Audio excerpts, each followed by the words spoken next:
ఓం శ్రీ సమర్థ సద్గురు సాయినాథ్ మహారాజ్ కి జై. ఓం సాయిరామ్. శ్రీ సాయినాథాయ నమః.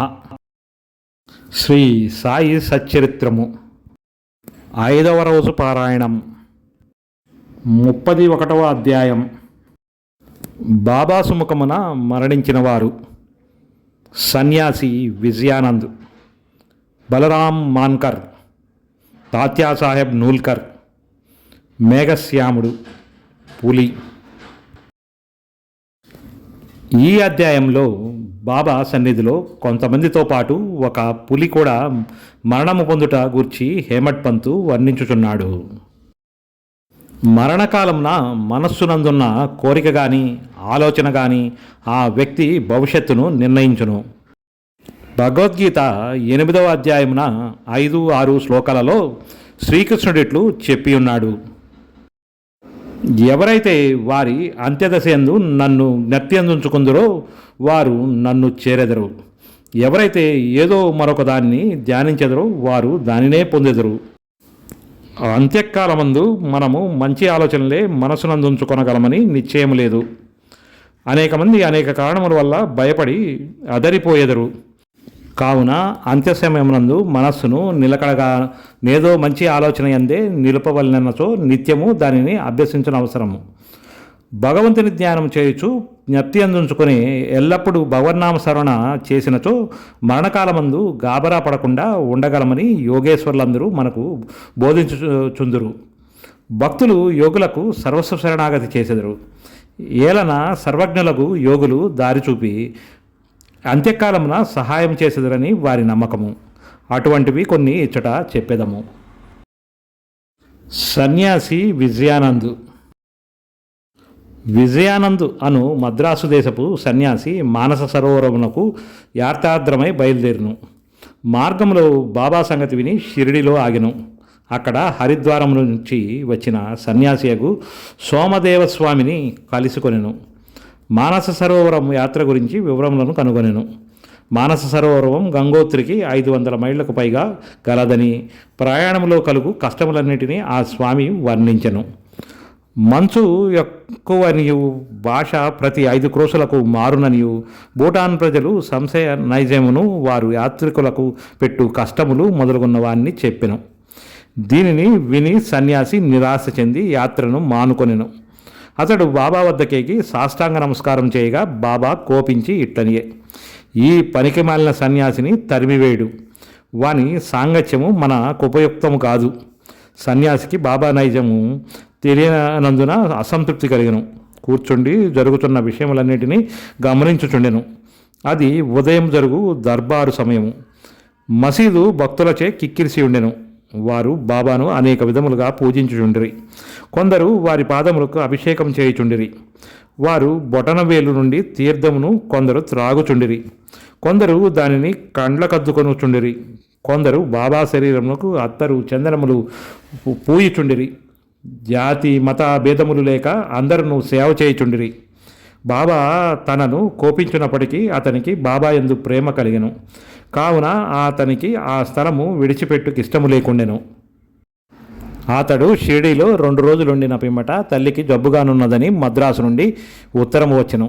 విసుగు చెంది అతడు తన తల్లి వద్దకు పోగోరెను. కానీ బాబా ఆజ్ఞ లేనిదే షిరిడి విడవక లేకుండెను. ఉత్తరము తీసుకుని బాబా దర్శనముకై వెళ్ళెను. ఇంటికి పోవుటకు బాబా ఆజ్ఞ వేడెను. సర్వజ్ఞుడు అగు బాబా ముందు జరగబోతున్నది గ్రహించి, నీ తల్లికి అంత ప్రేమించువాడవైతే సన్యాసం ఎందుకు పుచ్చుకుంటివి? కాషాయ వస్త్రములు ధరించు వానిని దేని యందు అభిమానము చూపుట తగదు. నీ బసకు పోయి హాయిగా కూర్చునుము. ఓపికతో కొద్ది రోజులు కూర్చుండుము. వాడాలో పెక్కు దొంగలున్నారు. తలుపులు గడియ వేసుకుని జాగ్రత్తగా నుండుము. దొంగలంతయును దోచుకుని పోయెదరు. ధనము ఐశ్వర్యము మొదలుగున్నవి నిత్యము కావు. శరీరము శిథిలమై తుదకు నశించును. దీనిని తెలుసుకొని నీ కర్తవ్యమును చేయుము. ఇహలోక పరలోక వస్తువులన్నింటి యందు గల అభిమానమును విడిచిపెట్టుము.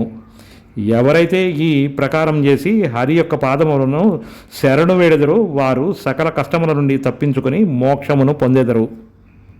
ఎవరైతే భక్తి ప్రేమలతో భగవంతుని ధ్యానం చేసి మననము చేసేదరో వారికి దేవుడు పరిగెత్తిపోయి సహాయం చేయును. నీ పూర్వ పుణ్యం ఎక్కువ అవుటచే నీవిక్కడకు రాగలిగితివి. నేను చెప్పిన దాన్ని జాగ్రత్తగా విని జీవిత పరమావధిని కాంచుము. కోరికలు లేనివాడివై రేపటి నుండి భాగవతమును పారాయణం చేయము. శ్రద్ధతో 3 సప్తాహములు చేయము. భగవంతుడు సంతుష్టి చెంది నీ విచారములను తొలగించును, నీ భ్రమలు నిష్క్రమించును, నీకు శాంతి కలుగును అనిది. అతని మరణము సమీపించినందున బాబా అతనికి విరుగుడును ఉపదేశించెను. బాబా కూడా తన దేహ అవసాన సమయాన మృత్యుదేవతకు ప్రీతి కలిగించే రామ విజయము చదివెను. ఆ మరుసటి ఉదయము స్నానం మొదలగున్నవి ఆచరించిన పిమ్మట విజయానందుడు భాగవతమును లేండి తోటలో ఏకాంతముగా చదువుటకు ప్రారంభించెను. 2 పారాయణములు చేయగానే అలసిపోయాను. వాడాకు వచ్చి 2 దినములుండెను. 3వ రోజు ఫకీరు బడే బాబా తొడపై ప్రాణములు వదిలెను. బాబా ఒక రోజంతయు శవమును నటులే ఉంచుడనెను. పిమ్మట పోలీసు వాండ్రు వచ్చి విచారణ జరిపి శవ సంస్కారము ఆజ్ఞ ఇచ్చిరి. యథోచితముగా శరీరమును తగిన స్థలము యందు పూడ్చిరి. ఈ విధముగా బాబా ఆ సన్యాసి సద్గతికి సహాయపడెను. బాలారాం మాన్కర్. బాలారాం మాన్కర్ అను గృహస్థుడొకడు బాబా భక్తుడుగా నుండెను. అతని భార్య చనిపోయెను. అతడు విరక్తి చెంది కొడుకునకు గృహభారం అప్పగించి షిరిడీకి వచ్చి బాబాతో నుండెను. అతని భక్తికి బాబా మెచ్చుకొని అతనికి సద్గతి కలగచేయవలనని ఈ దిగువ రీతిగా చేసెను. బాబా అతనికి 12 రూపాయలు ఇచ్చి సతారా జిల్లాలోని మచ్చేంద్రగఢ్లో నుండు మనెను. బాబాను విడిచిపెట్టి మచ్చేంద్రగఢ్లో నుండుటకు అతనికి ఇష్టము లేకుండెను. కానీ అదే అతనికి మంచి మార్గమని బాబా ఒప్పించెను. అతట రోజుకు 3 సార్లు ధ్యానము చేయమనెను. బాబా మాటల యందు నమ్మకముంచి మాన్కర్ మచ్చేంద్రగఢమునకు వచ్చెను. అక్కడ చక్కని దృశ్యమును, శుభ్రమైన నీటిని, ఆరోగ్యమైన గాలిని, చుట్టుపక్కల గల ప్రకృతి సౌందర్యమును చూచి సంతసించి బాబా సెలవిచ్చిన ప్రకారము మిక్కిలి తీవ్రముగా ధ్యానము చేయు మొదలెడెను. కొలది దినముల పిమ్మట ఒక దృశ్యమును గనెను. సాధారణంగా భక్తులు సమాధి స్థితి యందు దివ్యానుభవమును పొందెదరు. కానీ మాన్కర్ విషయంలో నట్టుగాక చైతన్యమునకు వచ్చిన పిమ్మట దివ్య దర్శనము లభించెను. అతనికి బాబా స్వయముగా కనిపించెను. మాన్కర్ బాబాను జూచడియేగాక తన నచ్చట కేరళ పంపితువని అడిగెను. బాబా ఇట్లు చెప్పెను: షిరిడీలో అనేక ఆలోచనలు నీ మనస్సున లేచెను. నీ చంచల మనస్సుకు నిలకడ కలగజేయవలనని ఇచ్చటకు పంపితిని. నీవు పంచేంద్రియములతో 3.5 మూరల మనిషిగా నన్ను భావించితివి. నేనెల్లప్పుడూ షిరిడీలోనే ఉండేదనని అనుకుంటివి. ఇప్పుడు నీ విచ్చట చూచిన నా రూపము షిరిడీలో చూచిన నా రూపముతో సమానముగా ఉన్నదో లేదో నిర్ధారింపుము. అందుకే నిన్నెచ్చటకి పంపితిని. కొంతకాలం గడిచిన పిమ్మట మాన్కర్ గడమును విడిచి బాంద్రాకు పయనమైనం. పూనా నుండి దాదారుకు రైల్లో పోవాలనుకున్నాను. టిక్కెట్టు కొరకు బుకింగ్ ఆఫీసుకు పోగా నది మిక్కిలి కిక్కిరిసి ఉండెను. అతనికి టిక్కెట్టు దొరకకుండెను. లంగోటీ కట్టుకుని కంబళి కప్పుకున్న ఒక పల్లెటూరివాడు వచ్చి మీరెక్కడికి పోతున్నారని అడిగాను. దాదారుకని మాన్కర్ బదులు చెప్పెను. అతడు ఇట్లనియే: దయచేసి నా దాదారు టిక్కెట్టు తీసుకునుము. నా అవసరమైన పని ఉండుటచే దాదారుకు వెళ్ళుట మానుకుంటిని. టిక్కెట్టు లభించినందుకు మాన్కరు ఎంతో సంతసించెను. జేబులో నుంచి పైకము తీయునంతలో నా జానపదుడు అంతర్ధానమయ్యను. మాన్కర్ ఆ గుంపులో అతనికై వెదికెను. కానీ లాభము లేకుండెను. అతని కొరకు బండి కదులినంతవరకు కాగెను. కానీ వాని జాడయే కానరాకుండెను. మాన్కర్కు కలిగిన వింత అనుభవములందు ఇది 2వది. ఇంటికి పోయి వచ్చి తిరిగి మాన్కర్ షిరిడీకి చేరెను. అప్పటి నుండి షిరిడీలోనే బాబా పాదములను ఆశ్రయించి ఉండెను. వారి సలహాలను అనుసరించి నడుచుకొనుచుండెను. తుదకు బాబా సుముఖమున వారి ఆశీర్వాదములతో ఈ ప్రపంచమును విడిచినందువల్ల అతడెంతో అదృష్టవంతుడని చెప్పవచ్చును. తాత్యాసాహెబ్ నూల్కర్. తాత్యాసాహెబ్ నూల్కర్ గూర్చి హేమట్ పంతు ఏమీ చెప్పి ఉండలేదు. వారు షిరిడీలో కాలం చేసినారని మాత్రం చెప్పెను. సాయిలీలా పత్రిక నుండి ఈ వృత్తాంతమును గ్రహించితిమి. 1909 సంవత్సరంలో తాత్యాసాహెబ్ పండరీపురంలోని సబ్జడ్జిగా నుండెను. అప్పుడు నానాసాహెబ్ చందోర్కర్ అచట మమలతాదారుగా నుండెను. ఈ ఇద్దరు చాలాసార్లు కలుసుకుని మాట్లాడుచుండిరి. తాత్యాసాహెబ్కు యోగుల యందు నమ్మకము లేకుండెను. నానాసాహెబ్కు వారి యందు మిగుల ప్రేమ. అనేక పర్యాయములు నానాసాహెబు నూల్కర్కు బాబా లీలలను చెప్పి షిరిడీకి పోయి వారి దర్శనము చేయమని బలవంత పెట్టెను. తుదకు 2 షరతులపై నూల్కర్ ఒప్పుకొనెను. అందులో ఒకటి బ్రాహ్మణ వంటవాడు దొరకవలెను. రెండవది బహుకరించుటకు చక్కని నాగపూర్ కమలాఫలములు దొరకవలెను. భగవత్ సాక్షాత్కారంచే ఈ 2ను తటస్థించెను. ఒక బ్రాహ్మణుడు నానాసాహెబ్ వద్దకు రాగా అతడు వానిని తాత్యాసాహెబ్ నూల్కర్ వద్దకు పంపెను. ఎవరో గాని 100 కమలాఫలములను నూల్కర్కు పంపిరి. 2 షరతులు నెరవేరటచే తాత్యాసాహెబ్ షిరిడీకి తప్పకపోవలసి వచ్చెను. మొట్టమొదట బాబా అతనిపై కోపించెను. క్రమంగా బాబా అవతార పురుషుడని తగిన నిదర్శనములు తాత్యాసాహెబ్ నూల్కర్కు లభించెను. కనుక అతడు బాబా ఎడ మక్కువపడి తన అంత్యదశ వరకు షిరిడీలోనే ఉండెను. తన అంత్యదశలో మత గ్రంథములను పారాయణము వినెను. చివరి సమయంలో బాబా పాదతీర్థము అతనిని కిచ్చిరి. అతడు మరణవార్త విని బాబా ఇట్లనియే, అయ్యో తాత్య మనకంటే ముందే వెళ్ళిపోయెను, అతనికి పునర్జన్మయునూ లేదు. మేఘశ్యాముడు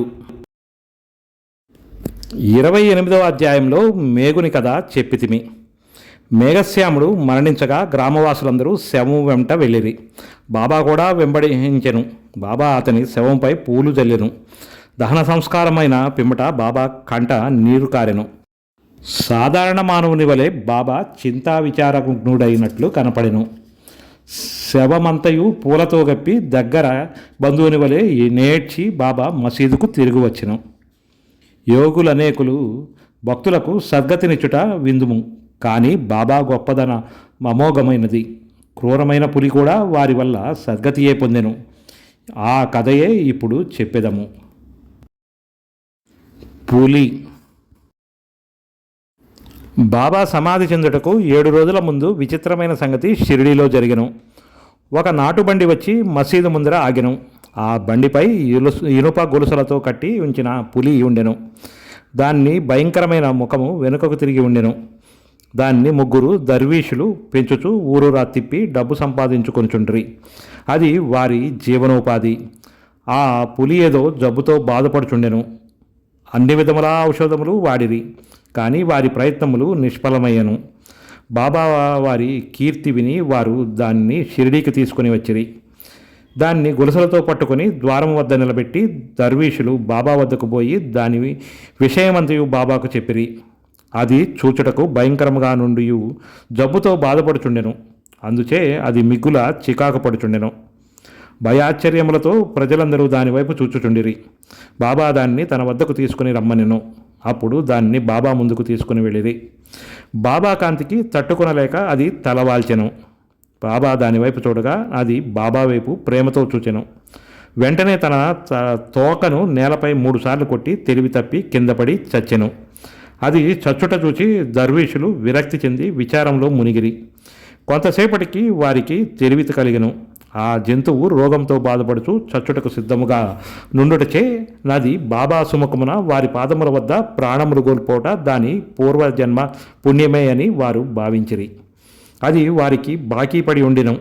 దాని బాకీ తీరిన వెంటనే అది విమోచనం పొంది బాబా పాదముల చెంత ప్రాణములు విడిచినది. యోగుల పాదముల కడ వినమ్రులై ప్రాణములు విడుచువారు రక్షించబడుదురు. వారెంతో పుణ్యము చేయనిదే వారి కట్టి సద్గతి ఎట్లు కలుగును. 31వ అధ్యాయం సంపూర్ణం. సద్గురు శ్రీ సాయినాథార్పణమస్తు.